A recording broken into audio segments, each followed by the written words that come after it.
샬롬, 큐티 브런치 이주희 목사입니다. 오늘 함께 묵상할 말씀은 사도행전 22장 1절에서 16절입니다. 예루살렘에서 사도 바울이 유대인들에게 자신의 이야기를 들려주기 시작합니다. 바울의 과거부터 현재까지 있었던 일들을 말합니다. 3절에서 4절을 읽겠습니다.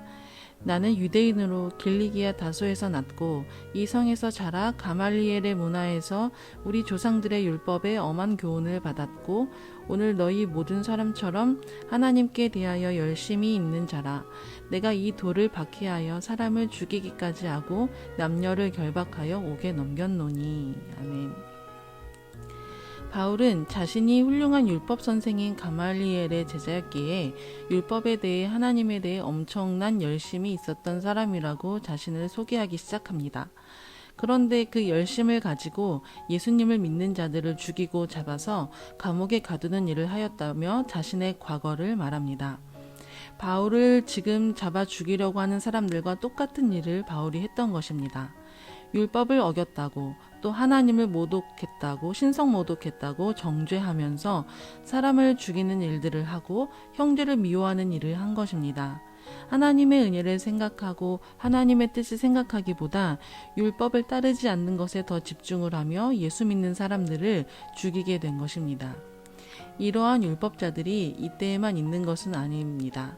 종교라는 열심, 하나님에 대한 열심, 예수님에 대한 극단적인 열심들이 우리로 하여금 형제들과 세상에 대해서 비판적이고 정죄의 시각으로 바라보게 하는 것 같습니다.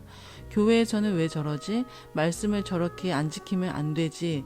저 사람들은 왜 저래? 생각하며 교회 사람들을 정죄하고 낙인 찍고 또 그러한 같은 시각으로 세상을 바라보며 세상 사람들을 정죄하는 일들을 하게 됩니다.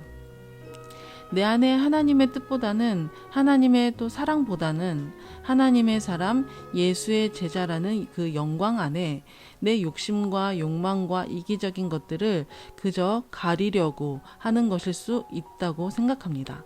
이미 사람을 죽임으로써 살인하지 말라 하셨던 하나님의 율법을 어겼지만 하나님의 이름을 욕되게 하지 말라 했다는 그 계명을 자신들이 잘 지켰다고 자부합니다. 우리도 마찬가지입니다. 형제는 미워하면서 하나님의 자녀라고 자부하는 것과 같습니다. 우리가 예수를 믿는다는 것 아래 우리의 죄된 모습들을 감추고 가리려고만 하는 것은 아닌지 생각해 보게 됩니다. 하나님께서 원하시는 것은 율법을 지키는 것이 아니라 하나님의 마음과 뜻을 알고 헤아리는 것입니다.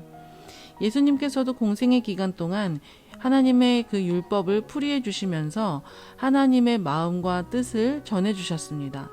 말씀으로 누군가를 정죄하고 비난하기보다 나에게 주시는 하나님의 그 말씀에 담긴 뜻과 하나님의 마음을 헤아려 볼 수 있는 그런 시간이 될 수 있기를 소망합니다. 예수님을 믿는 자들을 박해하는 사도 바울에게 예수님께서는 직접 나타나셔서 그를 변화시키시고 새로운 사명을 주셨습니다. 14절에서 15절을 읽겠습니다. 그가 또 이르되 우리 조상들의 하나님이 너를 택하여 너로 하여금 자기 뜻을 알게 하시며 그 의인을 보게 하시고 그 입에서 나오는 음성을 듣게 하셨으니 네가 그를 위하여 모든 사람 앞에서 네가 보고 들은 것의 증인이 되리라. 아멘.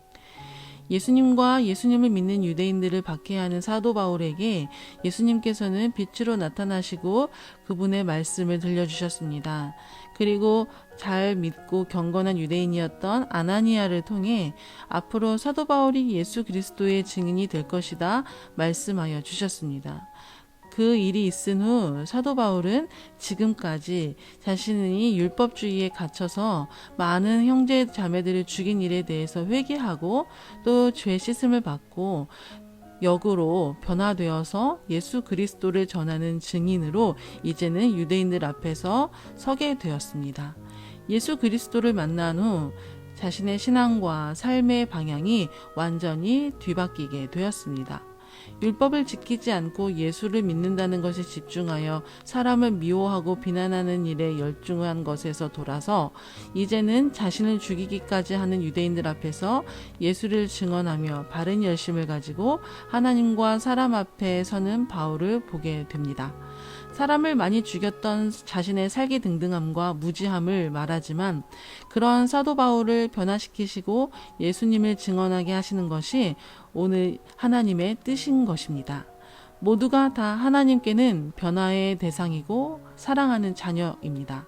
함부로 율법으로 종교로 나에게 주시는 말씀으로 다른 누군가를 판단하고 정죄하지 말아야 함을 오늘 말씀을 통해 깨닫게 됩니다. 나를 통해 예수 그리스도가 증거되는 삶이 될 수 있기를, 그러한 모습과 태도와 또 하나님의 마음을 가지고 세상과 사람들을 바라볼 수 있는 그러한 삶이 될 수 있게 되기를 소망합니다. 하나님께서 나를 기다려 주셨듯이 나 역시도 많은 사람들을 그렇게 바라보고 기다리고 인내할 수 있는, 그렇게 함으로써 예수 그리스도를 드러낼 수 있는 성숙한 삶이 될 수 있게 되기를 간절히 소망합니다. 기도하겠습니다. 사랑하는 주님, 때로는 우리의 못난 자아를 예수님의 이름으로 또 기독교라는 종교로 감추고 의인인 척 살아갈 때가 너무나 많았음을 돌아보고 회개합니다. 그럼에도 불구하고 하나님께서는 우리를 변화시키시려고 기다리시고 또 기회를 주십니다. 하나님의 그러한 마음을 알아 우리에게 주시는 그 말씀으로 날마다 내 삶이 변화되게 하시고 하나님의 뜻과 또 하나님의 성품을 알아가고 닮아가는 자 되어서 우리의 삶을 통해, 우리의 모습과 태도를 통해 하나님을 전하고 증거할 수 있게 하여 주옵소서. 예수님의 이름으로 기도드립니다. 아멘.